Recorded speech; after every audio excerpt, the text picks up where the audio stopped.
Hello, welcome to another Flip the Classroom. This one is about section 2.3 without a webcam this time because we're gonna watch YouTube movies. That's a little bit strange that my face is in screen while I'm not talking. Well, today's is about taking in your breath and getting it out of your lungs, which means inhalation and exhalation. In inhalation and exhalation, there are two types. We distinguish the thoracic breathing and the abdominal breathing, or one would say chest breathing and diaphragmatic breathing.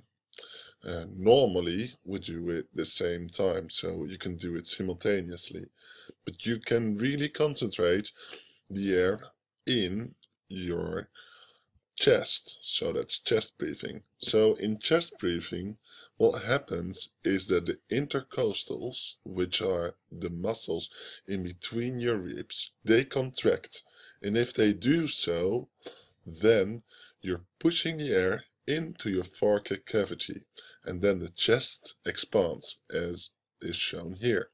If you breathe out, you relax those intercostals and you breathe out. You can try it for yourself. Put your hands on your chest and try to make your chest as large as possible. And breathe out. The other way of breathing is diaphragmatic breathing. In diaphragmatic breathing, there is the diaphragm active. The diaphragm is a muscle which separates your thoracic cavity of your abdominal cavity. So in diaphragmatic breathing, the diaphragm contracts and you get a fat belly if you breathe in. You can try it for yourselves. Put your hands upon your belly, try to breathe in as deep and make a belly which is as large as possible. And out. If you do so, the diaphragm contracts and relaxes. Both types of breathing have the same function, namely to get in oxygen and to take out carbon dioxide. The diaphragm is a muscle, and this little YouTube shows you about the diaphragm. The primary muscle of respiration is the diaphragm. The diaphragm is a thin, dome-shaped layer of muscle and tendon that separates the abdominal cavity from the chest cavity. It gains its shape from its attachments and from the organs that surround it, especially the heart, lungs, and liver. The diaphragm attaches at the costals along the lower rib cage, high in the front at the sternum, and deeply in the back along the spine. The diaphragm also attaches to itself via a central tendon, making the diaphragm one of the unique muscles of the body. The diaphragm uses its central tendon and its attachments as leverage to flatten during inhalation. The expansion of the ribs comes from the resistance of the internal organs to downward movement. As the internal organs are slow to move, the ribs expand to make room for the lungs. While the diaphragm attaches at the bottom of the ribs, its range of motion never reaches that low in the body. As seen from below, we get a sense of the full range of motion of the diaphragm as it would glide over the aorta, the vena cava, the esophagus, and the internal organs. As you can see, there are holes in his diaphragm. You might think, hey, is it pierced or is it broken? It's not, because underneath the diaphragm there is the stomach, and through the diaphragm so needs to go the esophagus, the gut. Another tube that's going through is the aorta and the vena cava inferior, which are two of the most important blood vessels you have. For more information, visit www.3dyoga.com. Well, thank you. So, breathing in and breathing out in two ways. Another thing you have to learn about is about what's inside your lungs. Of course, there is the alveoli surrounded by the capillaries. But how many air is there in your lungs when you breathe in?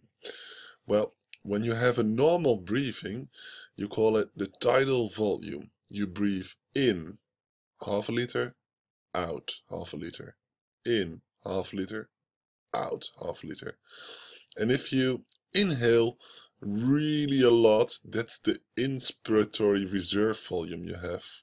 So it's the air you can take in more than normally.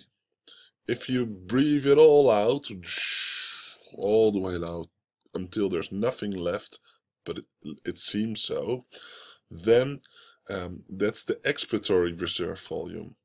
And the expiratory reserve volume plus the tidal volume plus the inspiratory reserve volume is the vital capacity.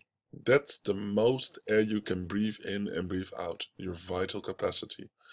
And still, there is air left in your lungs, about 1.25 liters. So that's a lot. But it has to be there, otherwise your alveoli would stick together like a wet balloon. And if a balloon is wet and it's sticky together, then you can't blow it up anymore. So it's very good that there is a residual volume in your lungs. The vital capacity plus the residual volume is your total lung capacity. And for humans, that's around 5 or 6 liters. Okay, so if you go to a lung surgeon or to a lung doctor, he could do a test with you, and he could measure your flow volume. So that it looks a bit like this. You breathe in, breathe in, breathe in, breathe in, breathe in, still breathe in, breathe in, breathe in, but it's going slower because you can't breathe in that fast anymore. Breathe in, breathe in, breathe in, and then you're going to breathe out. And it's going slower, slower, slower, slower, until it reaches the zero. Healthy people, they have a really constant flow of the air around. But people like me who have asthma or another CARA or another lung disease, for them this peak level could lay around here. The outflow level could lay around here. So that's why people need medicines to be sure that their lung volume stays almost the same as healthy people. Okay, thanks for watching.